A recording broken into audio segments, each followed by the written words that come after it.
What your plan is in order to incorporate the whole planet. Not everybody's a prog person, so maybe your guest people, you might choose guests from different genres to feature on your CDs. Absolutely. Yes, yeah, absolutely.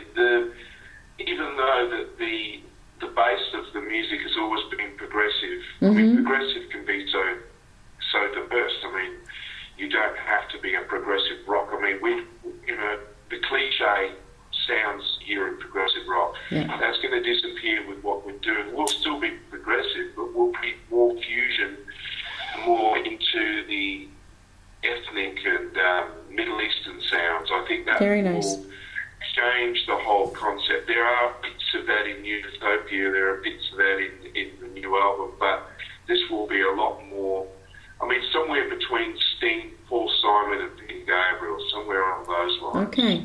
The various musicians that I'm talking to at the moment that are on the cards, it will all lead to variations of what the sounds will be. So I think it's more about the content of lyric and how that is projected.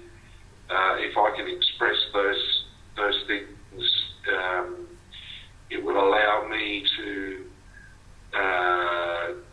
diversify the music as well. So I think you've got first of all, what's important is the strong message, strong lyrics, the expression of how they're projected, and then to follow it with really nice, music that soothes the heart and soul. I mean, the song for Paul de Ruta, Don't Look Back, Turn Left, is a very cruisy number, which is, was a tribute to what happened on the journey when we were with him. But the music sound has got that real percussional. I mean, we're fortunate enough to have a brilliant percussionist in Tim Ergang who has been with us with the Unitopia, but his sounds, he hasn't even used not even a small portion of what he's got in his arsenal of percussional instruments, which are amazing within themselves. So, it seemed that particularly the last two gigs, the people that I walked into the audience to and got them to sing along, it seemed to work really, really, really, really well. And there's no doubt going to be the anthem for the future shows.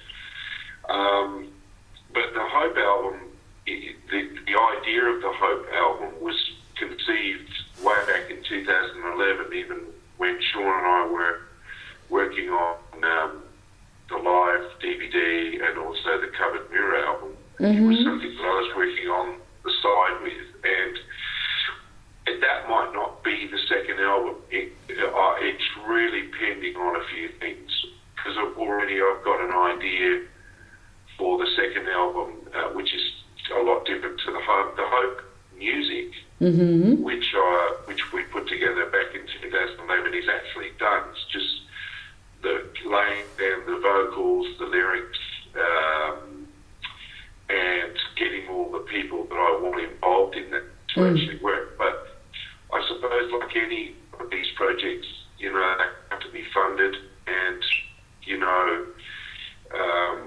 we want to build a very large network focusing on the environment. Part of what I do in my job as a full-time sales and marketing person is selling energy-saving products throughout Australia. Okay. So that has a sort of a synergy with the music as well.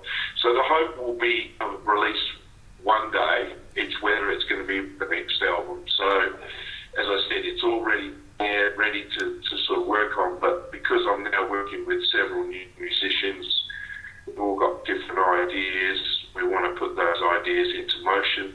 The sound of the second album, the follow-up album to Fall in Love with the World, will be more Middle Eastern, African. It'll have lots more fusions of various different types of music. Okay. Less of the crescendo sounding Unitopia stuff. It'll veer away from that. It's something that I feel that, writing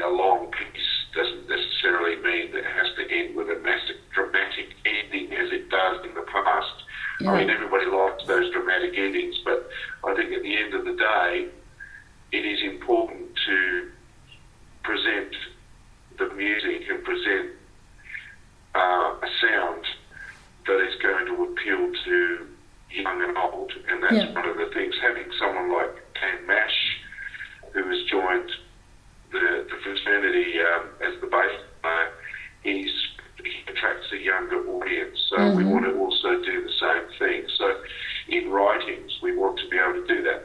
You know, we've got someone like Guy Manning, who is a brilliant writer, and may not necessarily be a part of the live project in the next 2 years. Hence why I'm talking to other musicians who I believe that will lift the profile of the live sound to another level. And